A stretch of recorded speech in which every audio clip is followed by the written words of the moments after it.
Hello and welcome to this week's episode of the house renovation project, and we have started off this vlog very truthfully with fixing some things that we did wrong last week, and I'm going to explain, but it's about the fitted wardrobes. And can I just say, these TikTok tutorials about fitted wardrobes are actually a lot harder to follow than you would think, because it's very complicated. So I'm going to explain to you everything we did wrong, and hopefully you can learn from it, and then we'll get into the fun stuff. So this is the wardrobe base we created last week for the IKEA PAX to sit on, but I decided after a lot of thought that it wasn't high enough, and this is the new base we've created. We just added a couple bits of wood on top, and I am really happy that we decided to change this because the gap at the top of the wardrobes would have been way too big otherwise. If you want to see how we did create the base, that is in last week's video. But on to this week, and our IKEA PAX wardrobes and frames all arrived, so we spent a little while just building those up.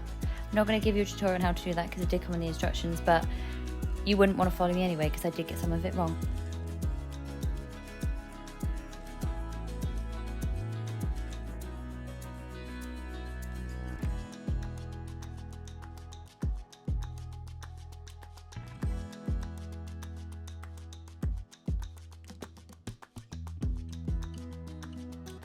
I did design my IKEA PAX using their online tool, and honestly that was really handy because, as you can see, I've got a very large chimney breast, and I'll show you in the next part of this video how we resolve that. But I could really just pick and choose what sizes I wanted and what would fit my hole in the wall. Now that we had our IKEA PAX fitted in, it's so important to make sure that it's sitting flush with the base. That's going to be really important later for the framing. And then it was on to my dad to try and figure out how we were going to fit the frame. This is the largest frame, by the way. This is the 100 size into the chimney breast. So we just basically cut it out and then wiggled it in. Someone said, why didn't you use the shallower frame? So I think it was maybe like the 35, but I didn't want to lose the space on the sides, to be honest. So that's why we went with the deeper one.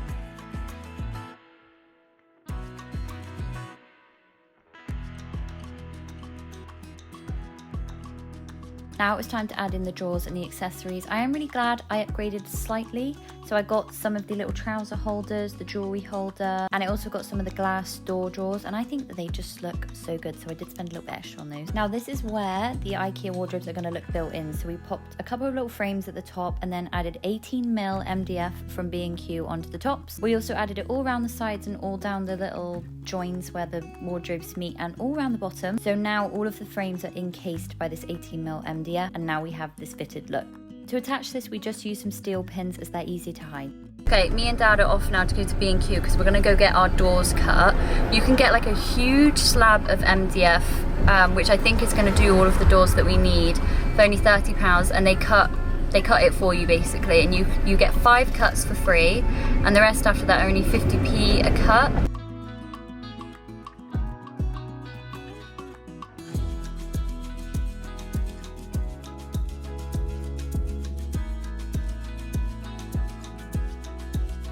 So we arrived home with our 18mm MDF cut to size doors, which will go in between all the gaps. And then for hinges, I actually bought these off of Screwfix. They are steel hinges, so very strong. Now, to put these doors in, it was a little bit complicated. We had to build a slight platform, which was the perfect length, and then we left a mil gap at the top and the bottom so the door would close, and a 2mm gap on the sides. And it's important to leave 2mm at least so that the hinges will actually close the door, because obviously the hinges kind of pop out a little bit. Now when we actually got these cut from B&Q, they were 2mm over, sorry, but it was all right. We sanded them down, it was fine, probably just a little mistake, so no harm done. And then this might seem like a bit of waste of wood because we're sort of putting wood on top of wood here, but we did get the drawer fronts cut from the MDF again, so it would look fitted and have that perfectly flush look.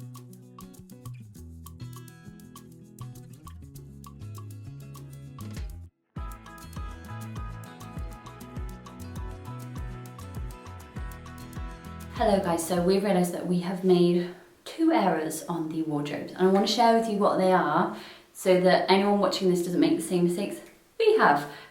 Again, because it's DIY, I feel like everything is correctable, so let's do it. Okay, so these are the wardrobes at the moment. As you can see, we've just stuck a little bit of old paneling we have, mouldings we have to the things.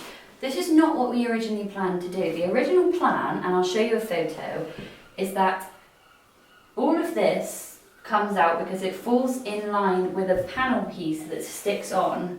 So everything is in line, but I don't know why we couldn't see this on the photos, because it means then that the door that you buy actually has to be a thinner door than the material that you've used here. So these sealers run here. So when we went out and got the doors cut, we just went with the exact same thickness that we've done on the trims on the outside, which is 18 mil. What we should have done is actually gone for a thinner mil MDF to make the door inset, and then we could have stuck the panelling on the outside. Now we're gonna sort that out by adding some trim around the edges. I'm gonna go to B&Q now and actually get that. And hopefully it's still gonna look really cute. You know, it's just another way of doing it, but something that we didn't think about when getting the doors cut is to actually have them thinner. So if that's what you want, make sure you plan. Second mistake we have made, as you can see, there's like this big thing that's been ripped off here. And it's because we didn't really consider replacing this skirting board. And now that I have got this vision of how I want my wardrobes to look, a big, thick Victorian style skirting would look so much better quality, and I think we'd just be so much happier with the long run, and everything's just going to look so much more seamless. So having that trim at the bottom, we want to obviously then run it around the rest of the room. So we're going to rip the skirting off, and we've pulled the moulding up at the top so that it's going to fit. But if I show you this is just a little skirting. It's not obviously going to be blue, it's going to be white, but I feel like that is just going to look so much better and so much more better quality. So we jumped in too quick with the moulding without considering replacing the old skirting, because that is quite a cheap one. On the top rail, we've gone for a slightly thicker rail than the one at the bottom as like a really good feature. I'll leave all of the like measurements and stuff that we used on the screen and also in the description. It is all cut. That wasn't a fire, it was the floor. It's all coming together, girls. So we're putting a rail along the top to match what we've done here, and then we're also going to put the paneling underneath. And then my idea, just to make it a bit different, is to put some wallpaper on the top, like a slightly floral sort of print, and then hopefully that will go with the colour scheme. So there's like a, I feel like it's going to be dried rocket. That looks so cute. So to start the lovely paneling on all of the doors, I measured one door 2 centimeters, no, is it 2? Hold up, it was 4 centimeters all the way around from the edge of the door. And then I drew out a little stencil on the whole of the door, as you can see. And then I just sort of held my moulding up, made sure that it looked right, left a little gap in the middle, which was 5 centimeters. And then we started trimming all of our mouldings to size. This is the mouldings we got, it's from Wix. I would recommend getting a moulding that is really thin so it doesn't protrude out, to make it look a bit more natural. The depth on these ones is 8 mil, which is just perfect. I think our best hack for paneling is to dry stick it on first with masking tape, and then you can basically see how it looks. But the way that we're doing it is, it doesn't matter about the size of the drawers. What matters is getting all of these mouldings in line with each other and getting all of the mouldings the same size, because people aren't going to notice if the drawers or the distance between the drawers here is a bit different. But what they will notice is if the panellings all vary in size. Now the bottom was a bit of an exception because it is a bigger drawer, so we're just going to have it as a big drawer. And then this is what we've been using to glue it on. No more nails. Pretty good.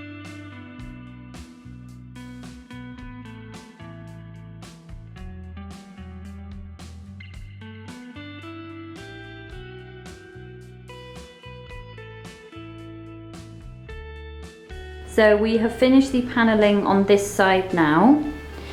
As just a little tip, what we've been doing is, I say we, it's me dad, he's handyman, putting a little tiny nail in and then putting glue on the back, because the glue doesn't seem to be holding the panelling on its own, because if you have a bowed wall, which most walls are, they're not completely even, is a bugger to stick down. So these are really handy at just pushing the glue in so then it sticks and it has time to dry. I think we've both worked very hard over the last couple of days, and a curry is well overdue. Dad, do you want to get a curry?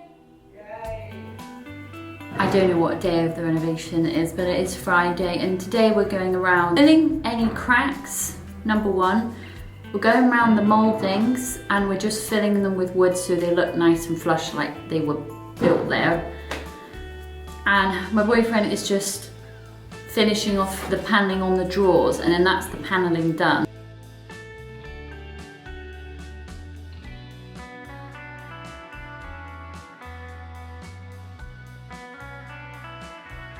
So I've just used the wood filler and filled in the gaps. I'm going to file it all down obviously, but the wood filler did work really well because it's actually stuck properly. Some of these gaps were so deep.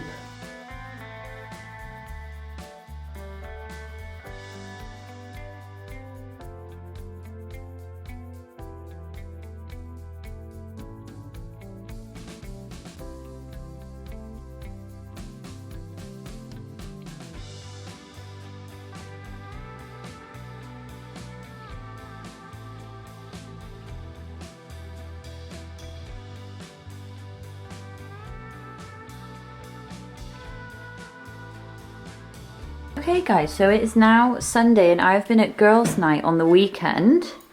So I'm going to show you what my boyfriend has done whilst I've been away. So he's painted the paneling, and I feel so much better about the paneling now that it's been painted because I was worried that it was going to look horrible. But look at that gorgeous paneling. I feel like already the room just looks so much whiter. No, brighter.